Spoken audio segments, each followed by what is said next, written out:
Welcome back to the series From 0 to 1. Today we're actually going to talk about picking the idea. Yay!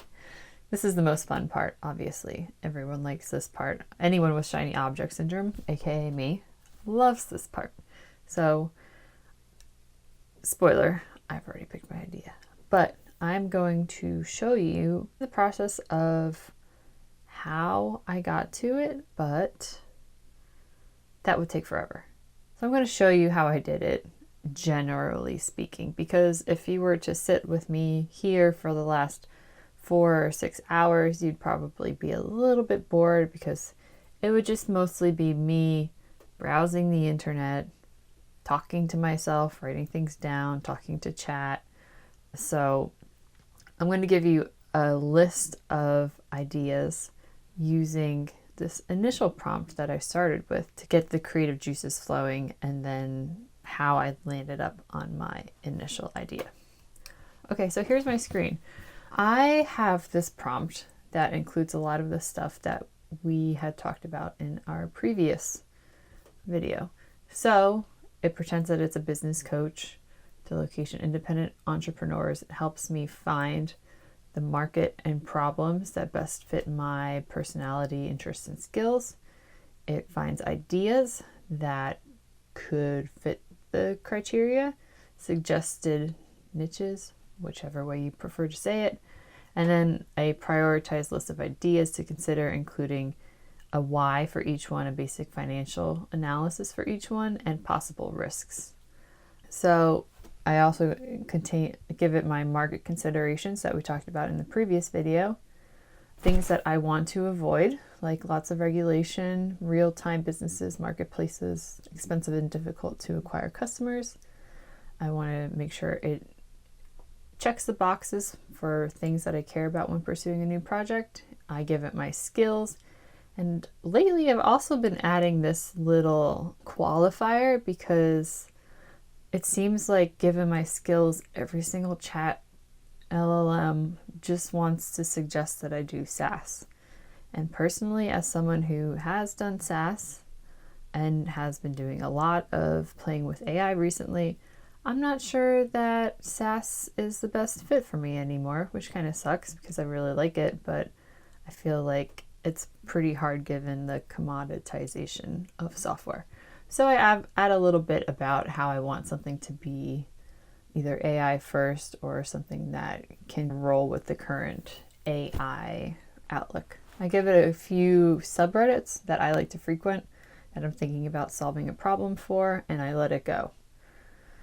So this is Grok. He basically said I should still do a SaaS subscription model, and no, I don't want to. So he suggested that as the best fitting model for me, and I understand. Membership tools, AI tools as secondary, and digital products as third. Key problems that fit my interests, personality, and skills. So this would be homeschool planning overwhelm. I'm planning on homeschooling my kiddo because I want them to have a rigorous math and science curriculum, and toddler and early childhood chaos. It's right now I have one, so the chaos is manageable. So it suggests some particular niches to consider, and these are all, I think, very interesting for me. Science-based and attachment parenting families, neurodiverse or one-and-done families, and then stay-at-home or moderately granola moms. But I'm all for this whole toddler parenting thing, health, wealth, relationships, and I'd have to say that relationships with your kiddo it fits right into that. Okay, so we have the ideas that we got back were an AI homeschool curriculum planner. Okay, possible. Sleep and daily routine optimizer. Funny because I already built this. It's an app called Nap Mapper, but it never really got the traction that I thought it would. Turns out parents are busy, and planning everything in an app is just like another layer of friction that they don't want. AI attachment parenting and family bonding activity planner. Okay, I think that these are all decent. And let me tell you the meandering path that I took to get to my current idea. Okay. I started off in the kids' space. And then I was listening to a YouTube short about this woman who was running a dance school. And obviously, this does not fit my criteria at all, but I was flabbergasted when she said that her 2 locations made $3 million plus per year. So I asked Perplexity what other kinds of things like this that are like low key and local but print money. And a lot of it was local service businesses. And then I went down my list of things that I wish that I had. And one of those things was someone to do my honeydew list on time.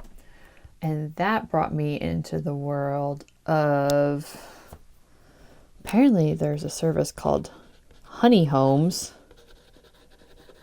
And you can hire a handyman, and they'll come to your house once a month for like X amount of hours and just knock off your honey-do list. And I was like, that is so cool. I really need that.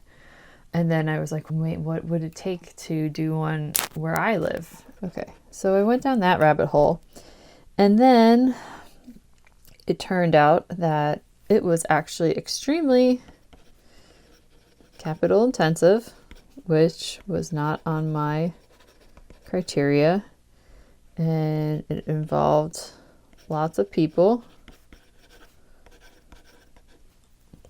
And yeah, essentially it would be a really super duper hands-on startup process, which, I mean, in another world I would be totally fine with, but my time is very limited right now, and I would prefer something that fits within my criteria. So I went back and I was like, okay, back to the kid space, back to this original grok thing. And then I got into a few different ideas, but the one that stuck out to me was homeschool. Because the trend right now is that I think like 1 in 5 kids in my area are being homeschooled. It's like a shockingly high number. I was just really surprised to see how many kids were being homeschooled. So when I was talking to Claude about this homeschool idea and doing some market research, another one of the ideas that he suggested was curriculum. The same thing that Grok suggested, curriculum. Spelling. And it was suggesting that parents have a hard time trying to manage curriculum, so giving them an AI tool to do that. When I was like, pretty sure if you really tried, you can just get chat to do it for you. Maybe managing it and keeping it in memory and kind of its own project would be a good thing. But I feel like if ChatGPT were to add a feature for homeschool parents, like this would completely wipe out the business. So I don't plan on doing that one. The other idea it suggested was pod management. So I guess there are these things called micro schools, and it's just a few kids and their parents who get together to educate them as a group. If one parent is good at science, the other one is good at math, the other one is good at literature, they all get together and form a little pod, or they have a specialty little micro school in STEM or something, and they collect tuition and do things like that. And apparently there are a lot of these, and that was interesting. However, I then learned that most pods or micro schools only last, in general, 2 years. And I was like, all right, that's out. So then we went on to homeschool socialization. So right now, this is mostly done by moms coordinating in Facebook groups. And sometimes it's hard to find people like you with the same values. Like I am deep in the heart of Texas. And I would like to find some more secular science and technology oriented homeschool groups, but that's a little hard where I am. So I was like, maybe there's a way that I could create a marketplace, hint, you can see where this is going, that could help kids and parents connect with one another. And I thought that was super cool, but then I realized it's a marketplace. You're dealing with kids. There's a lot of liability, maybe in a different life, but I don't think that's the right fit for me. So homeschool socialization is out, but I still like the idea of homeschool socialization because I don't know if y'all have heard of Alpha School, but they have this great thing where they spend basically 2 hours on academics and then they spend the rest of their time on life skills and doing interesting projects. I know that there are academic programs out there that cover the 2-hour part of it, but in terms of the life skill part is not really something that you can do by yourself. You kind of need a group of like-minded people and resources and space to do that. So maybe figuring out a way, maybe a community to be able to connect these like-minded people together and bring all the parents together and figure out a way to emulate the life skills portion of Alpha School.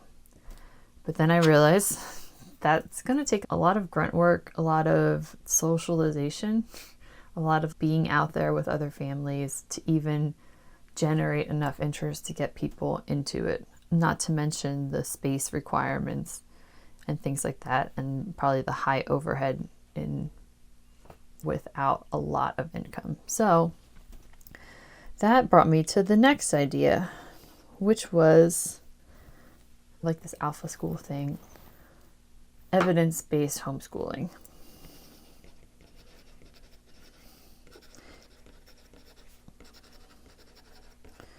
And this is where I landed, at least the general niche. There's a market need for homeschoolers.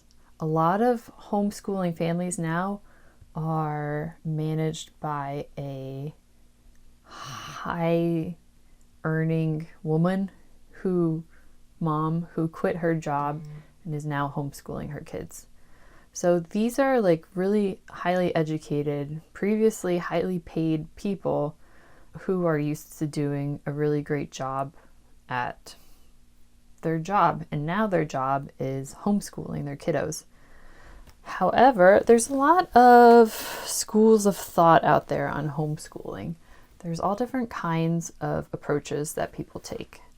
And it's really hard to tell which one is the right one. But I think that the overarching thing that people want to do, at least these more former tech executive moms turned homeschoolers, they want to do it right, and they want to do it based on evidence. They might use certain schools of thought, but if the evidence supports one way versus another, they're probably going to go in the direction of the evidence.